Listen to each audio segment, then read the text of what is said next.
नमस्कार दोस्तों। आज डेट है 23 अगस्त 2021। स्वागत है आपका द हिंदू के एडिटोरियल डिस्कशन में। ये एडिटोरियल डिस्कशन हम हिंदी में करते हैं। इसका सेशन का पीडीएफ आपको टेलीग्राम चैनल पे मिल जाएगा। उसके लिए टेलीग्राम चैनल ज्वाइन कर लीजिए। उसका लिंक डिस्क्रिप्शन में दिया हुआ है। यदि आप हमारे चैनल पे नया है तो चैनल को सब्सक्राइब कर ले, अपने दोस्तों के साथ ज़रूर शेयर करें। तो आज हम देखते हैं कौन कौन सा आर्टिकल हम डिस्कस करने वाले हैं। आज हम 2 आर्टिकल डिस्कस करेंगे। पहला जो आर्टिकल रहेगा वो रहेगा संघवाद से रिलेटेड। हमारे भारत में जो संघवादी सिस्टम है उसमें क्या क्या प्रॉब्लम है और संघवाद क्या है, क्या होता है, ये चीज़ें हम समझ नहीं पाते हैं। और ये इससे हर साल आप देखेंगे मेंस में कहीं ना कहीं ये क्वेश्चन बन ही जाता है। नेक्स्ट दूसरा आर्टिकल जो हम करेंगे वो वैज्ञानिक मनोवृत्ति से संबंधित हम डिस्कशन करते हैं। अपना पहला आर्टिकल जो है संघवाद से रिलेटेड है। इसको आप जीएस पेपर 2 के राष्ट्रीय व्यवस्था से समलिंक कर सकते हैं। पॉलिटी कहा जाता है, उससे आप लिंक कर सकते हैं। ये संघवाद है। अब देखिए संघवाद का हम मीनिंग समझते हैं। संघवाद क्या है? जब हमारे यहाँ पे लोकतांत्रिक देश, जब हमारा देश आज़ाद हुआ 1947 में, तब हमारे यहाँ पे संविधान बनाने के समय हमारे जो संविधान बनाने वाले थे और राष्ट्रवादी जो आंदोलन में जितने भी राजनेता थे उनको एक ही कहना था कि हमारा देश कैसा होना चाहिए, हमारी स्वतंत्रता कैसा होनी चाहिए। हमारे भारत में लोकतांत्रिक होना चाहिए। हमारा भारत पंथ निरपेक्ष होना चाहिए। देखिए पंथ निरपेक्ष ये पहले वर्ड था, अब इसको हटा दिया गया प्रस्तावना से। अब इसके जगह पे क्या जोड़ा गया है? पंथ निरपेक्ष को धर्मनिरपेक्ष जोड़ दिया गया। धर्मनिरपेक्ष मतलब कि राज्य जो होगा, कोई भी देश राज्य होगा भारत, वो किसी भी धर्म को मानेगा नहीं, सभी धर्म को इक्वल ट्रीट करेगा अपने यहाँ पे। उसके बाद संघीय राष्ट्र होना चाहिए। संघीय राष्ट्र मतलब क्या होता है, यहाँ पे देख सकते हैं। संघीय राष्ट्र मतलब क्या होता है? संघीय राष्ट्र मतलब होता है कि एक साथ रहना। आप देखेंगे कि ये हमारा भारत है, इसके अंदर जितने भी छोटे छोटे राज्य हैं सब मिलके यहाँ पे रहेंगे, सब मिलके यहाँ पे काम करेंगे, ना कि अलग अलग। तो अब जब भारत का आर्टिकल फर्स्ट देखेंगे, अनुच्छेद पहला देखेंगे, अनुच्छेद पहला में क्या क्या है, क्या लिखा हुआ है कि भारत एक संघीय राष्ट्र होगा, ना कि भारत एक देश होगा। उसमें बताया गया है भारत एक संघीय राष्ट्र। तो उससे संबंधित है। इसमें आप देख सकते हैं, इसमें थोड़ा सा ये दिया हुआ था कि सामाजिक रूप से रूढ़ियाँ और प्रथा जो है हमारे संघवाद को कमजोर करता है। असमानता को दूर करने के लिए ये चीज़ें लाया गया था। किसके द्वारा? राष्ट्रीय जो आंदोलनकारी थे और जो संविधान बनाने वाले थे। अब देखते हैं भारत का संघवाद क्या होना चाहिए। भारत का संघवाद हमने डिस्कशन किया कि भारत का संघवाद एक साथ रहने का ही भारत संघवाद कहलाता है। उसके बाद आप जब देखेंगे कि त्रावणकोर और हैदराबाद था, ये जो जैसे रैयतवाड़े थे, हमारा जब आज़ाद हुआ 1947 में, जब हमारा देश आज़ाद हुआ तो जितने भी रैयतवाड़े थे 562 के आसपास रैयतवाड़े थे। हाँ 62 के आसपास, 62 या 63 है, इसके आसपास थे। इसमें इनके पास 3 ऑप्शन दिया गया। पहला ऑप्शन था कि आप भारत के साथ जाए। दूसरा ऑप्शन था ये आप पाकिस्तान के साथ जा सकते हैं। तीसरा ऑप्शन था कि ये आप स्वतंत्र अपने आप को देश बना सकते हैं। तो यहाँ पे सबसे बड़ी रोल आती है हमारे सरदार वल्लभ भाई पटेल को, जिसको लौह पुरुष भी माना जाता है और भारत के एकीकरण के लिए सबसे ज़्यादा उनको रिस्पॉन्सिबल माना जाता है। ये हैदराबाद और त्रावणकोर, इन्होंने बताया कि हम एक अलग राष्ट्र, या फिर हैदराबाद चाहता था कि हम पाकिस्तान के साथ चले जाए, या फिर एक अलग राष्ट्र की कल्पना कर रहा था। लेकिन उस समय ही इनको जोड़ने के लिए, एक साथ लाने के लिए, एक साथ रहने के लिए इनको मजबूर किया गया और केंद्रीकृत प्राधिकरण जो है उसमें भी शामिल किया गया, जिससे कि राजनीति असमधि हो सके। उसके बाद संघवाद जो है उसकी जो राष्ट्र है, राष्ट्र में पहचान होनी चाहिए, बहुलता सुनिश्चित करती है। क्योंकि हमारे यहाँ पे क्या है, विलक्षण है, बहिष्कारी पहचान है। क्योंककि हम क्या है, बहुसंख्यकवादी है। बहुसंख्यकवादी क्या, हमारे यहाँ पे बहुत ज़्यादा विविधता है। विविधता होने के साथ कोई राज्य में कुछ और कि धर्म को फॉलो किया जाता है, किसी राज्य में कोई भाषा अलग अलग हमारे पास है। तो ये सारी चीज़ें बहुलता के साथ साथ फिर भी हम एक संघवाद और एक साथ में रह के काम करेंगे, इसलिए हमने किया था। उसके बाद देखिए भारत के संघवाद होने के बाद भारत में क्या हुआ था, कुछ संघवाद का मुद्दा आया, कुछ संघवाद का इशू ये आया कि आप देखेंगे कि प्रारंभ में भारत में क्या हुआ कि राज्यों के आधार पे भाषाई आधार पे राज्यों की मांग तेज हो गई। जब भाषाई आधार पर राज्यों का मांगा पुनर्गठन चालू हुआ तो कहीं ना कहीं ये जो एकता वाली बात थी इसमें कहीं ना कहीं कमज़ोर पड़ना चालू हुआ।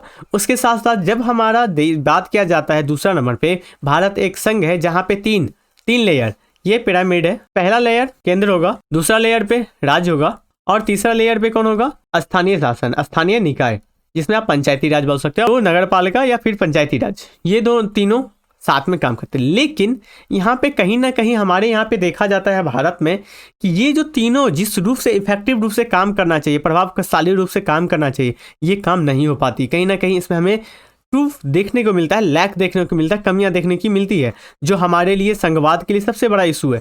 जब हम संघवाद में क्या है, जब हम साथ में मिलकर काम नहीं करेंगे, तब तक हमारा देश का जो अपने सपना देखा था, हमने संघवाद को डालने के लिए जो अपॉर्चुनिटी रखी थी कि हमें किस तरह से करना चाहिए, वो हम अपने पर्पस को पूरा नहीं कर पाएंगे। जब हम अपने पर्पस को पूरा नहीं कर पाएंगे तो कहीं ना कहीं हमारे देश के विकास पे भी इसका प्रभाव पड़ता है। उसके बाद बताया जाता है संघवाद में तीसरा स्थिति में डिटेल में दिया हुआ है कि संघवाद की भावना को प्रभावित करने वाला क्या क्या कारक है।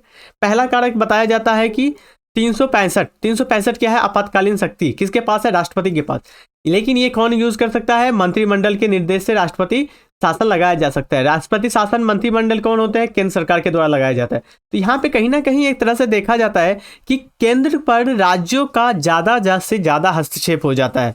राज्य को ये डर बना रहता है कि यदि हम सही से नहीं करते तो हमारे यहाँ पे आपातकालीन स्थिति लगा दिया जा सकता था। इससे क्या है, कहीं ना कहीं संघवाद में आप जो जितना फ्रीडम मिलना चाहिए, जितना की स्वतंत्रता मिलनी चाहिए हमारे देशों में, उनको नहीं मिल पाता है, जिस कारण से वो उस तरह से इफेक्ट नहीं हो पाते। उसके बाद बिना चर्चा का सीमांकन किया कर दिया जाता है। मान लीजिए कि ये राज्य का इशू है, जिस राज्य का इशू है उस राज्य से विदाउट टॉक किए, बिना बात किए, इसमें क्या कर दिया जाता है, सीमांकन क्या कर दिया जाता है। जिसका एग्जाम्पल आपको देखने के लिए मिलेगा जम्मू कश्मीर राज्यों को अलग कर दिया गया, बिना वहाँ के किसी भी पार्टी से, पार्टी तो बात की छोड़िए, कि ना ही विधानसभा के अनुमति से यहाँ पे क्या कर दिया गया, इसको राज्य को केंद्र शासित प्रदेश में बदल दिया गया। उसके बाद आप देखेंगे कि राज्यों के पास जो वित्तीय मामले हैं, ये वित्तीय मामले कहीं ना कहीं कम होते हैं, ज़्यादा से ज़्यादा इनको काम करने की मामले होती है। और जीएसटी आने के बाद जो काराधन है, जो इनको टैक्स जो इकट्ठा करने की जो शक्ति थी, वो भी कहीं ना कहीं बाधित होता है। उसके बाद जो नया शिक्षा नीति है, न्यू एजुकेशन पॉलिसी है, उसमें बिना राज्य की अनुमति का, बिना राज्य की भूमिका स्वीकार किए यहाँ पे लागू कर दिया गया है। तो इससे भी कहीं ना कहीं ठेस पहुंचता है। उसके बाद मनमानी ढंग से राज्यों के ऊपर क्या किया जाता है, साथ हस्तक्षेप किया जाता है। जैसे आपने देखा था कि फेडरल सिस्टम, हमने पढ़ा था कि आर्टिकल 19A के तहत जो जोड़ा गया है संघवाद वर्ड का मीनिंग, इसमें क्या कर दिया गया था कि केंद्रों को ज़्यादा हस्तक्षेप कर दिया गया था, जबकि ये किसके अंदर आता था, ये राज सूची का विषय था। तो आप देख सकते हैं कि कहीं ना कहीं राज सूची के विषय में तो आप यदि केंद्र सरकार कानून बना के हस्तक्षेप करना स्टार्ट कर देगी, तो इससे क्या होगा कि राज्यों के पास जितना भी चीज़ें हैं, जितनी भी शक्तियाँ और जितना उनकी स्वतंत्रता मिलनी चाहिए उनको काम करने की, वो स्वतंत्रता नहीं मिल पाती है। और राज्य और समवर्ती सूची भी वर्णित है, जिसमें विद्यमान है, लेकिन फिर भी इसमें देखा जाता है कहीं ना कहीं टकराव केंद्र और राज्य के बीच में आता ही रहता है। राइटर के द्वारा इसमें निष्कर्ष बताया जाता है। राइटर इसमें निष्कर्ष में ये बात कर रहे हैं कि हमारे यहाँ पे अभी 75वां, भारत अभी 75वां क्या मना रहा है, स्वतंत्रता दिवस मना रहा है, स्वतंत्र वर्ष मना रहा है। इस स्वतंत्र वर्ष को और ज़्यादा हम इफेक्टिव और मजबूत करने के लिए हमारी जो संघीय स्थिति है, संघीय राज्य व्यवस्था, उसको मजबूत करना जरूरी है। जब हम इसको मजबूत करेंगे, फिर जाके हम अपने लोकतंत्र को जीवित रख पाएंगे। तब हमारा लोकतंत्र क्या हो सकता है, जीवित रह सकता है। संविधान एक जीवित दस्तावेज के तरफ रहेगा।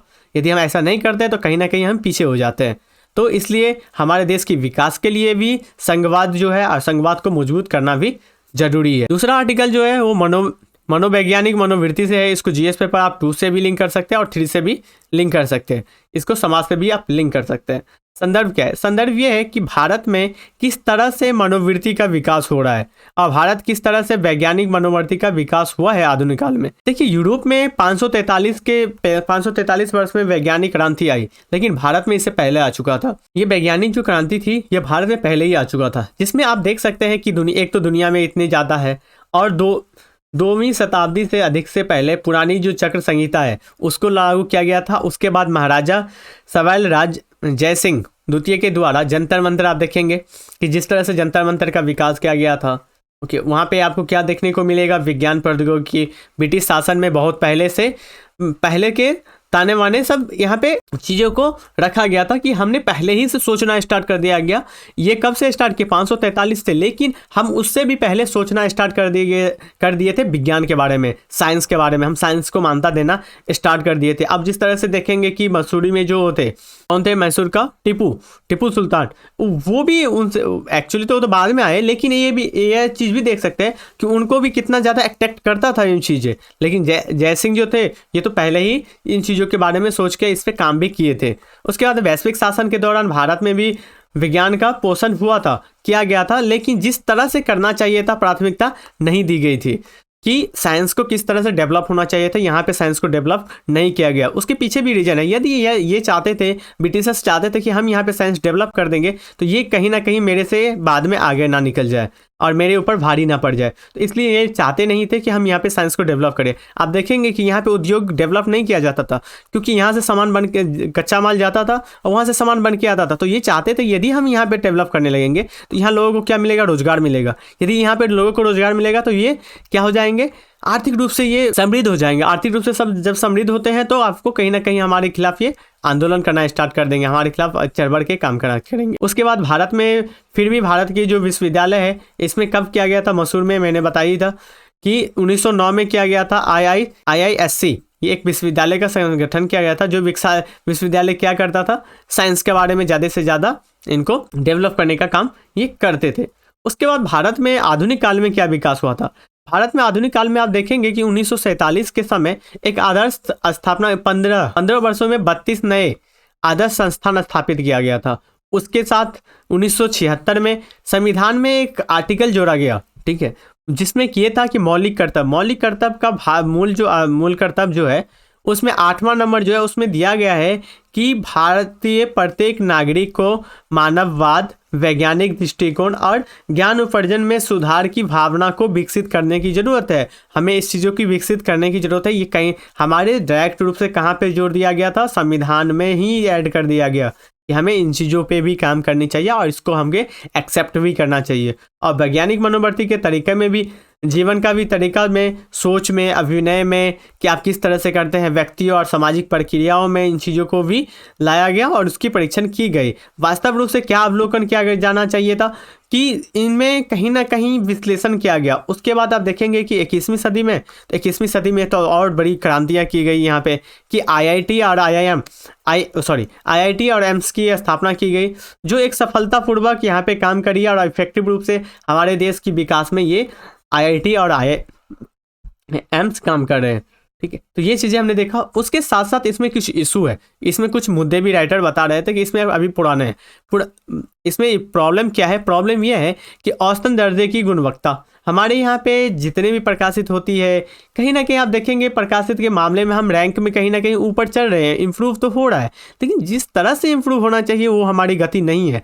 क्योंकि हम 543 में जब यूरोपियन ये इसके बारे में सोचना क्या, तो हम उनसे बहुत पहले ही चालू कर दिए थे, लेकिन ये हमसे आगे है और हम इनसे पीछे है। इसके पीछे रीजन क्या है? इसके पीछे रीजन ये बताया जाता है कि यहाँ पे उच्च गुणवत्ता और प्रशासन की उच्चतम जो स्तर होनी चाहिए उसको सिक्योरिटी के साथ साथ उस तरह से इस पर काम नहीं किया गया, उपयोगिता में नहीं लाया गया है। उसके बाद है ब्रेन ड्रेन हो जाती है वहाँ पे।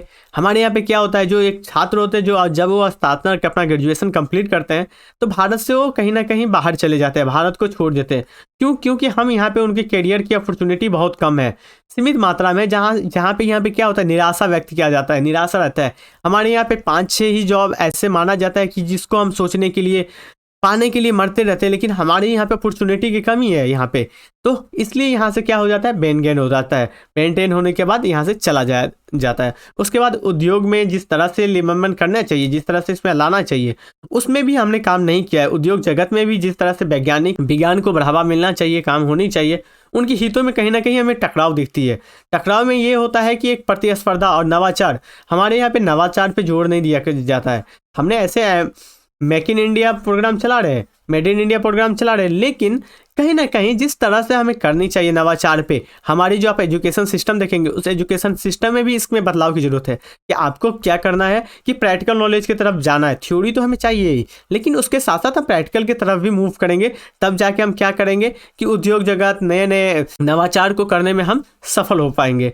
उसके बाद देखते हैं कि फैसले का महत्व। अभी जो सरकार के द्वारा फैसला लिया गया है वित्तीय पोषण का बाधाओं को दूर करने के लिए, जिसमें यह बताया गया है कि इन संस्थानों को, ठीक है, बड़े पैमाने पर क्या मिलना चाहिए, संसाधन पे जोर दिया गया है कि संसाधन को मिलने की ज़रूरत है, जिससे कि यह इनके पास जितनी भी अपॉर्चुनिटी है उस अपॉर्चुनिटी को पूरा किया जाए। और हमारे जो संस्थान है, जितने भी IIT एम्स है, उनको नवाचार करने पे ज़्यादा से ज़्यादा जोर दिया जाता है कि आप नवाचार पे ज़्यादा से ज़्यादा ध्यान दीजिए। अब हमारे यहाँ पे बहुत सारे रिसर्च होता है, पीएचडी करते हैं तो आप रिसर्च करते हैं, लेकिन जिस तरह का रिसर्च होना चाहिए, जिस स्तर का रिसर्च होना चाहिए, हम यहाँ पे इन्वेस्ट में कहीं ना कहीं हमें फंड में भी प्रॉब्लम है, लेकिन जिस तरह का होना चाहिए उस तरह से नहीं होता है। इसके लिए सरकार के द्वारा ये भी किया जा रहा है कि अब हम दूसरे जगह का जो दूसरे यूनिवर्सिटी है, विश्व के जो दूसरे प्रसिद्ध यूनिवर्सिटी है, उनसे भी हम अपना आइडिया शेयर करके यहाँ पे काम कर सकते हैं।